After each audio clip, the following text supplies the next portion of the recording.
Hi കൂട്ടുകാരെ, എല്ലാവർക്കും mamma's Malayali കിച്ചണിലേക്ക് സ്വാഗതം. ഇന്ന് ഞാൻ തയ്യാറാക്കുന്ന സോയ ചങ്ക്സ് കൊണ്ടുള്ള ഒരു കറിയാണ്. അത് ഇറച്ചിക്കറിയുടെ അതേ രുചിയിൽ നമുക്കിത് എങ്ങനെ തയ്യാറാക്കാം എന്ന് നോക്കാം. 100 ഗ്രാം സോയയാണ് ഞാനിവിടെ എടുത്തിരിക്കുന്നത്. ഇത് നന്നായിട്ട് ഞാനൊന്ന് കഴുകിക്കൊണ്ട് വരട്ടെ. സോയ നന്നായി കഴുകി എടുത്ത് ഇവിടെ വെച്ചിട്ടുണ്ട്. ഇനി ഇതിലേക്ക് തിളച്ച വെള്ളമാണ് ഒഴിക്കുന്നത്.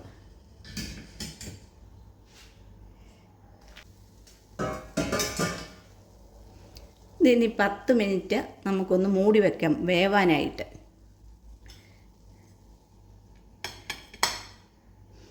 അതവിടെ ഇരുന്ന് വേവട്ടെ. 10 മിനിറ്റിന് ശേഷം തുറന്ന് നോക്കാം. ഇതാ നമ്മുടെ സോയ നന്നായിട്ടും കുതിർന്ന് വെന്ത് ഇതേ വീർത്ത് വന്നിട്ടുണ്ട്. ഇത് നമുക്കിതിലേക്ക് കോരി മാറ്റാം. ഇനി ഇതിൻ്റെ വെള്ളം ഒന്ന് പിഴിഞ്ഞ് കളയാം. സോയ എല്ലാം പിഴിഞ്ഞ് അതിലെ വെള്ളമെല്ലാം കളഞ്ഞ് എടുത്തിട്ടുണ്ട്. ഇനി ഇതിനുള്ള പൊടിയാണ് തയ്യാറാക്കുന്നത്. ഒരു പാന് അടുപ്പ് വെച്ചിട്ടുണ്ട്. ചൂടായി വരട്ടെ പാന്. ഇതിലേക്ക് 1 സ്പൂൺ എണ്ണ ഒഴിച്ചു കൊടുക്കുന്നു. എണ്ണ ഒഴിക്കുന്നില്ല, 1 സ്പൂണ്.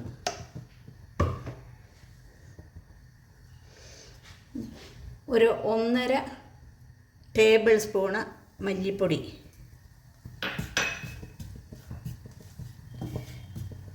1/4 ടേബിൾ സ്പൂണ് എരിവുള്ള മുളക് പൊടി. ഇതൊന്ന് കളർ മാറുന്ന വരെ ഒന്ന് നമുക്ക് ചൂടാക്കിയെടുക്കാം.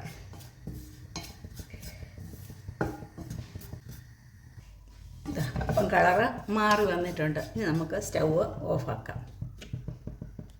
നമ്മൾ പിഴിഞ്ഞ് വെച്ചിരിക്കുന്ന സോയ ചങ്കിലേക്ക് ഇതിട്ട് കൊടുക്കുകയാണ്.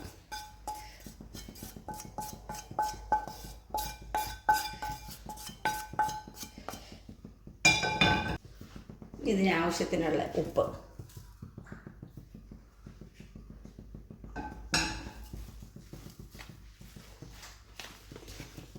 ഇതെല്ലാം കൂടി ഒന്ന് നമുക്ക് ഇളക്കി കൂട്ടി വയ്ക്കാം. ഇപ്പം നമ്മൾ ഇതെല്ലാം തിരുമ്മി കൂട്ടി വെച്ചിട്ടുണ്ട്. ഇവിടെ ഇരിക്കട്ടെ. ഇനി നമുക്കിതിനുള്ള ബാക്കി ചേരുവകൾ തയ്യാറാക്കാം. ഒരു പാൻ അടുപ്പിൽ വെച്ചിട്ടുണ്ട്. ഒരു 2 ടേബിൾ സ്പൂണ് വെളിച്ചെണ്ണ ഒഴിച്ച് കൊടുക്കുന്നു.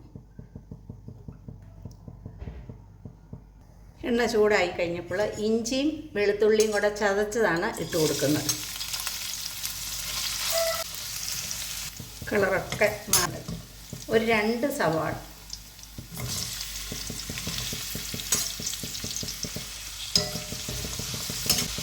വേഗം വഴന്ന് കിട്ടാൻ നമുക്കറിയാമല്ലോ ഉപ്പിടുമെന്ന്. അതുപോലെ ഇതിനാവശ്യത്തിനുള്ള ഉപ്പിട്ട് കൊടുത്തിരിക്കുന്നു.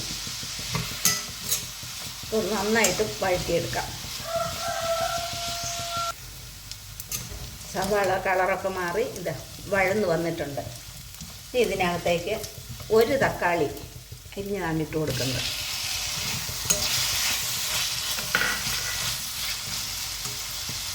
ഒരു തണ്ട് കറിവേപ്പില,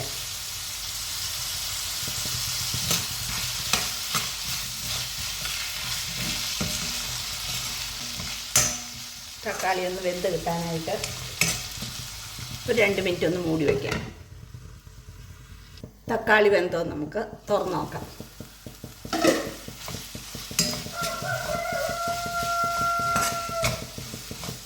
തക്കാളി നന്നായിട്ട് വെന്തിട്ടുണ്ട്. ഇനി ഇതിലേക്ക് ആവശ്യത്തിനുള്ള പൊടികൾ ചേർത്ത് കൊടുക്കാം. നമ്മൾ സോയ ചങ്ക്സിനകത്ത് മല്ലിപ്പൊടിയും മുളക് പൊടിയും മാത്രമാണ് ഇട്ടിട്ടുണ്ടായിരുന്നുള്ളൂ. ഇനി ബാക്കി പൊടികളും കൂടെ ഇപ്പോൾ നമുക്ക് ചേർത്ത് കൊടുക്കാം. ഒരു 1/4 സ്പൂണ് മഞ്ഞൾപ്പൊടി, 1 ടേബിൾ സ്പൂണ് കാശ്മീരി മുളക് പൊടിയാണിത്.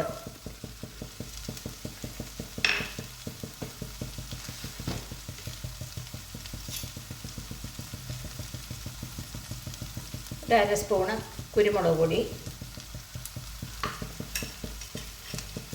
ഇനി ഇതെല്ലാം കൂടെ നന്നായിട്ടൊന്ന് കളർ മാറുന്ന വരെ നമുക്കൊന്ന് വഴറ്റാം.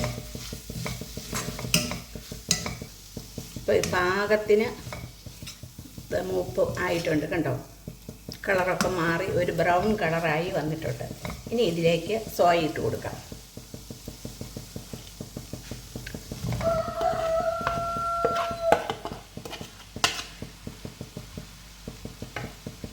എല്ലാം കൂടി നന്നായിട്ടൊന്ന് മിക്സ് ചെയ്യാം.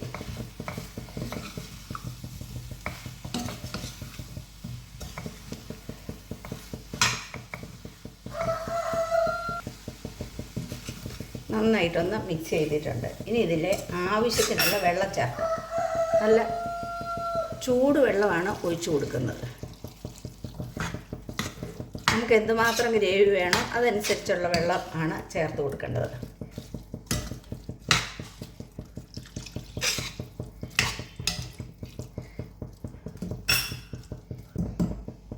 ഇനി ഇതിലേക്ക് ഒരു 3/4 സ്പൂണ് ഗരം മസാല ഇട്ട് കൊടുക്കാം. ഒന്നും കൂടെ ഇളക്കിയതിന് ശേഷം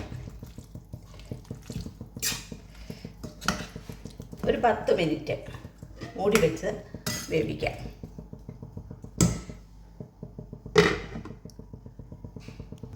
കറി നമുക്കൊന്ന് 10 മിനിറ്റ് കഴിഞ്ഞ് തുറന്ന് നോക്കാം.